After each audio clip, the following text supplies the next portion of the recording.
All right, Rock Addicts, this is DJ REM from Rock Addict Radio, and I have a killer band from the Netherlands on the line. Why don't you guys go ahead and introduce yourselves and, yeah, tell us what's up.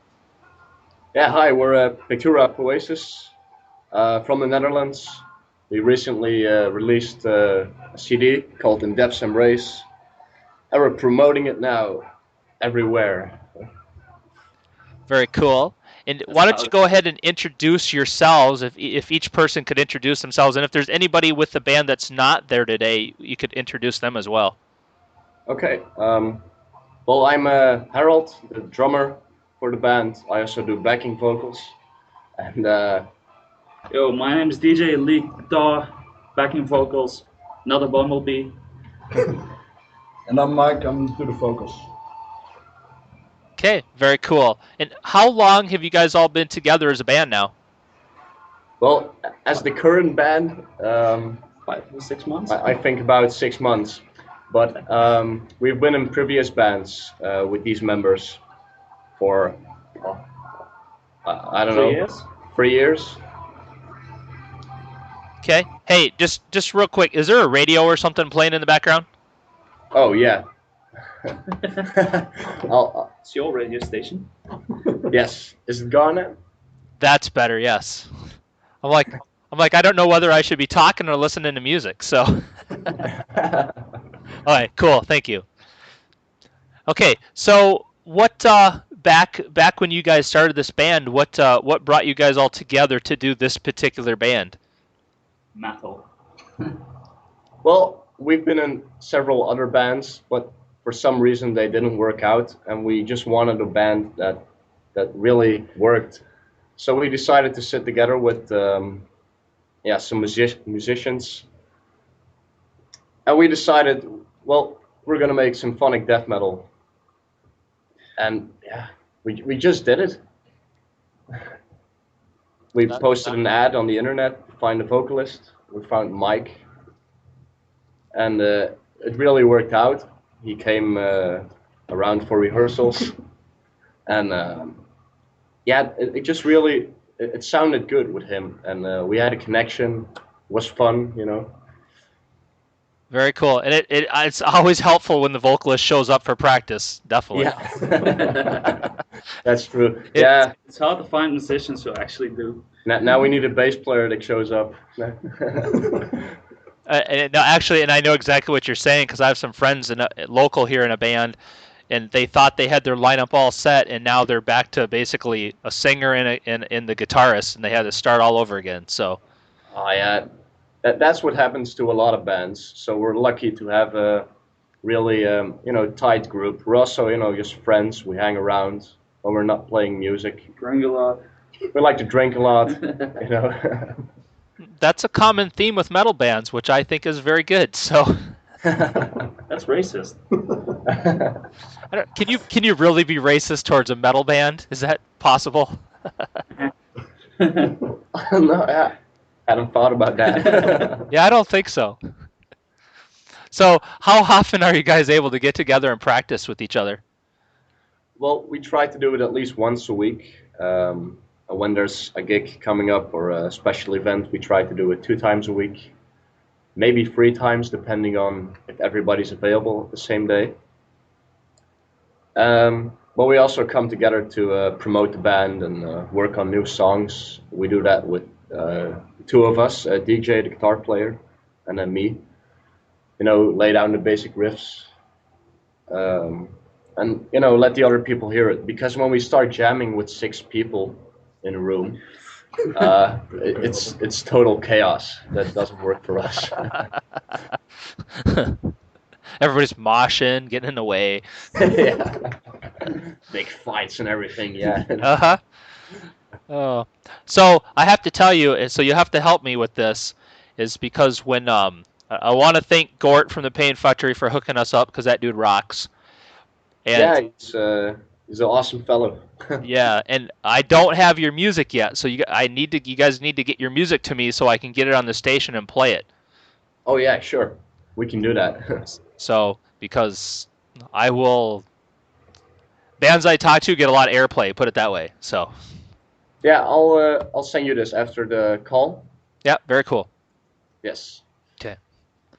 So I guess here's a question for each of you guys. What kind of influences have you had in your life that got you into music and metal and have kept you wanting to keep doing it? Well, let's start with the guitar player. I like 80s thrash metal. It's not the kind of music we make right now. Far from that. Zakk Wylde, Metallica, those guys have always been a big influence towards me. Yeah, I just grew up with it. When I was just a little kid, I had this tape, the mixtape from the Metallica album. I was just sold. I became metalhead, and that's how I've been all my life since then. Yeah, we just roll into it. Yeah, I started playing drums when I think I was 9. And I started in a marching band, but I wanted something heavier, So I started to search for a rock band. I played in a few rock bands in school, but yeah, that didn't really work. And it wasn't hard enough. And I started listening to Metallica too, but also some Norwegian bands like Dimmu Borgir. And I've always had a fascination for the combination of classical music and heavy metal. And that's how this music was born. Yeah, I started with bands like Iron Maiden, Rammstein, and Slipknot, and I heard once this song "Eaten" from Bloodbath, and I was like, dude, these vocals, they are so awesome. And yeah, that was for me like, I need to do this. So yeah, that was my kind of my start, and I yeah listen more to Cannibal Corpse and brutal stuff like Pictura, and yeah, I just wanted to do that. That's very cool, guys.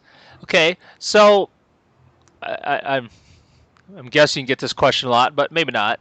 But where did the name of the band come from, and is there any meaning behind it? Yeah, it's a quote from a famous Renaissance artist. It means that uh, pictures are like poesy, or like poems, I mean. And we try to, you know, we try to make the songs according to paintings we see and literature from the Renaissance and medieval times. Um, so it really fits with the style we try to make, because it says the pictures are like poetry and pictures are like music, because poetry has a bit of music in it too. Also, when we write lyrics, we try to get as much influences from the paintings and the artists as well. And Okay, that's where it comes from. very cool. Thank you. I figured there had to be something there, so that's awesome. So I'm looking at your guys' logo right now. Who designed that for you? Because it's killer. Was me. Yeah, DJ, the guitar player, did it. That's awesome. Microsoft Paint. I love the skulls in there. That's very cool. Thank you. So where's a good place for people to go to find out about you guys? What websites and social networking sites do you guys use? Well, the most active one at the moment is probably the Facebook, because it has all the interaction with the fans and the things we do. We also have a main website, but that's mainly used as a portfolio. But to really keep in touch with the band, they should like us on Facebook, and they'll get all updates on where we play, new CDs, videos, interviews, that kind of stuff. Okay, very good. And are you guys good at responding to fans and stuff on there? Do you guys keep up with that good? Yeah, we try to do that as much as possible. At least we try to be online every day on Facebook. We try to post updates at least 3 times a week, but you need to have something to post. Yeah, Right. so you just say something. But we're really active, and with rehearsals, but also new songs, gigs, There's a video coming. We're working on a second CD. So yeah, we keep busy and we try to let the fans enjoy it as much as possible. Okay, very cool. So the first album you have out, what's the title of that? It's called In Depth's Embrace because it contains 3 songs, so it's more of an EP. Okay. And they all relate to death or dying in some way. Yeah, one song is about a painting called Death and the Maiden, which is a common element used in after the Renaissance, more in the 1900s.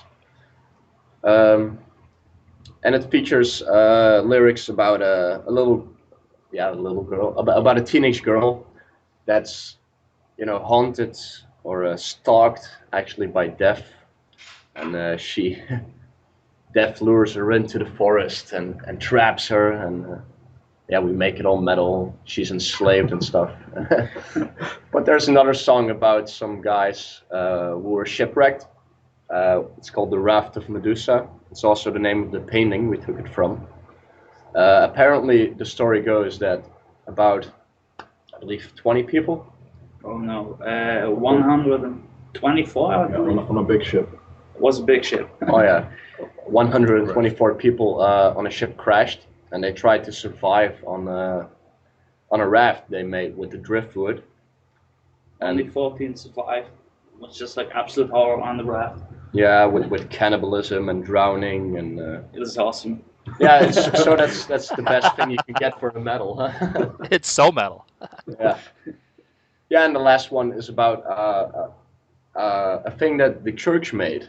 I forgot what year it was, but it's kind of a guide of how to die. It's really strange. It's how do you say? Een boekje of iets zoals uitgebracht. It's a book. Oh yeah, it's like a book that was released to guide priests into how to make people die. And we took that, like, yeah, what is dying, and we tried to implement that in the music with a doomy kind of atmosphere, a bit of horror theme to it. And yeah, those are the 3 songs we release now. We have several other songs we're going to release, I think in about 6 months, but don't quote me on that. Okay, well that's very cool, and I tell you what, I'm very intrigued now. I cannot wait to hear those songs. Okay. That's very cool. Live shows. Yeah. Yeah, you can fly over to the Netherlands. If only it was that simple. If I could just jump on, my private plane and just scoot on over, yes. Yeah, Someday, hopefully. We'll show you around. Very cool. Well, I tell you what, I've talked to so many killer bands, like from the Netherlands, from Sweden, just that whole area over there of the world, and I would love to come over there because there are so many cool bands in Europe right now that I could hang with for a long time. So yeah, there's a decent scene going around. You have to find it, but once you're in it, you see heavy metal everywhere.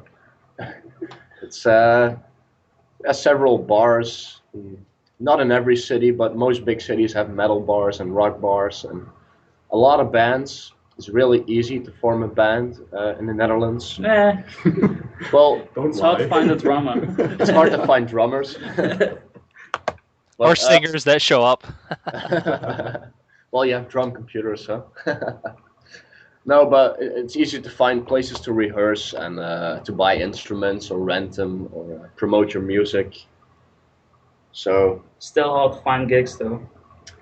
yeah, because there's so much bands, you really have to, stick out of the main crowd to find the gigs. Well, that leads to a great question. Yes. What makes you guys stand out? I mean, why should people come to your live shows? Why should people listen to your music? What do you guys bring that a lot of these other bands don't bring? Well, we have a different stage presence than most bands. For instance, we use two keyboard players, which not a lot of bands do. We try to have a symmetric setup, so the drums in the center and the two keyboard players on each side. We add stuff to the stage, banners to really capture the atmosphere. And of course, like every other band, we do a lot of headbanging and windmilling and jumping around. And the music is really intense. A lot of variety. There's room to listen, just enjoy the music. There's room to really go into the mosh pit, go headbanging, jump around. Or just enjoy some nice music. Yeah, or just sit in the back and enjoy the music, because we try to have really complex music, but that's still easy to listen to. So when you listen to it the first time, you get the essence of it, but there's so much to hear. A lot of orchestral lines and different guitar and drum patterns. And I think that makes us stick out of just a normal death metal band. It's just a bit different than most bands. I don't really know another band that sounds a bit the same. I should say Flash God A bit like Flash God Apocalypse, no, like Behemoth, but less black metal. Yeah, and we have an emphasis on the melodies, without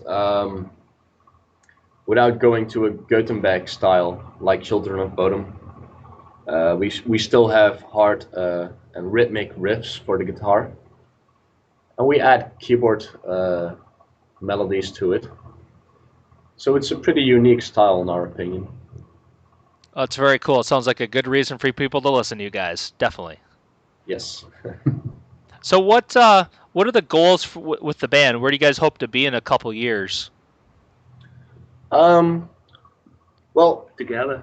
well, we hope to still be together with the six of us, because it really works. For now, the goal is release a second CD next year. We have some gigs coming up. Also, a few small festivals in the neighborhood. We're gonna try and do a little tour for the country, and maybe Germany and Belgium. The countries next to the Netherlands. To really try and get the name of the band out. We have some promotional things that we're gonna do. A lot of stickers, a lot of CDs, a lot of promotion package. We have some bands that we work together with. Some of them are pretty well known in the region. Others aren't. But because we have this package, we have a really good live set we can give. We can offer to like stages and small festivals. Complete package of 3 or 4 bands. So that's easy for them and it's useful for us. And we hope to find a label with the portfolio we're building up to release a full-length album, maybe in 3 years. as soon as possible. As soon as possible. It could be 2 years, but that's not 2 weeks. go ahead of things. Well, very cool. I will wish you guys the best of luck with all that. And just so you know, next summer, because it's already passed this summer, but next summer close to me, they have a music festival called Rockapalooza, and it usually brings about 25,000 people or so. And, Yes. And next year I will have I'll actually be there with a booth for the radio station. So if just throwing it out there, if come next year you guys have promotional material that you would like handed out and would like me to help tell people about you guys over here, you can send that to me and I'd be happy to help promote with that. So That would be awesome. Great, man. so We'll send you a very good press kit, so you can really promote us. Yep, I would love to. I actually did this past spring. There's also one in the spring I do. It's at our local museum actually, and it's called the Fretboard Festival. And that festival brought about 2,000 people, and I had to boost it up for that. And bands from all over the world sent me stuff to give out, and I gave away like almost everything they sent. So Okay. Nice. That's really nice. Yeah, it's really about, letting people, handing it to people. And these days there are so many bands. You really have to go to the people. You can't wait for the people to come to you. When you're big and famous, you can do that. But yeah, we are really big, but no. no, and I totally get that, and that's the thing when I do these things, when I hand out stuff, I don't just tell every band I know to send me stuff. I don't bands that I've typically I tend to stick with the bands that I've interviewed, and the bands I actually kind of know, because it's a lot easier for me to try to sell a band if I know something about them rather than just some band I never even heard of. You know what I mean? Yeah, of course. And yeah, I think with our band it could be easy. It's a band that screams about paintings. I mean, what band does that? Art. That's right. So one thing I did want to ask you about the EP is where did you guys record that at? What studio did you use? Well, we use bathroom. several locations, including the bedroom of the guitar player, and we actually recorded the drums in our rehearsal room. Wouldn't call it a studio, but it's all self-produced and self-mixed. Oh, We very had some cool. people helping us, some engineers we know, and yeah, it turned out okay. I mean, for a low-budget recording. Well, again, like I said, I look forward to hearing it. I'll let you know what I think. Okay. Oh, nice. I'm sure it will sound great. So here is a question for each of you. If I grabbed your iPod or your MP3 player, however you like to listen to music, what bands would I find you listening to right now? Okay. Oh, but I have to say, if anyone says Justin Bieber or Yeah, Nickelback, I will end the interview now. No, of course not. He may burn in hell if he likes. But yeah, a lot of bands. But it really differs. It depends which band member you ask. At the moment, I listen a lot of Dimmu Borgir, uh, Carrick Angren, Flash God Apocalypse, Sabotage, which is completely different from the previous one, but Dream Theater, it's also nice. What do you guys listen? Agent Steel, Annihilator, Anthrax, Anvil, that's just the A. Black Label Society, Black Sabbath, Bounded by Blood, thrash metal. Except from Black Label Society, of course. Probably every thrash metal band Yeah. he listens to. I really love Razor. Yeah, and our vocalist, Yeah. you can tell him. I'm more into the brutal stuff. Which NAS names you probably will think like, what the fuck is this? Such as Prostitute Disfigurement,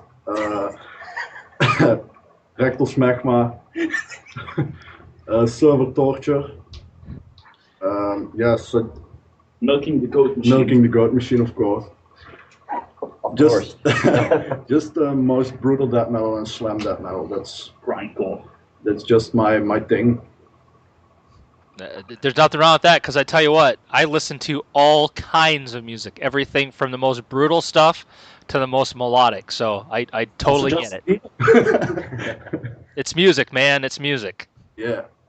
I have to ask, does anybody? One of my favorite bands from, it's not from the Netherlands, but from Sweden, is the band Sabaton. Does anybody listen to those guys? Oh yeah, I listen to him sometimes. Okay. I've seen him live a few times, but after a while, I think it starts to sound the same. Don't you think? It's still good to party to. I love that melodic metal sound. So Yeah. very cool, guys. Okay. So what do you guys, when you guys aren't practicing and doing music, what do you guys do to relax? Beer.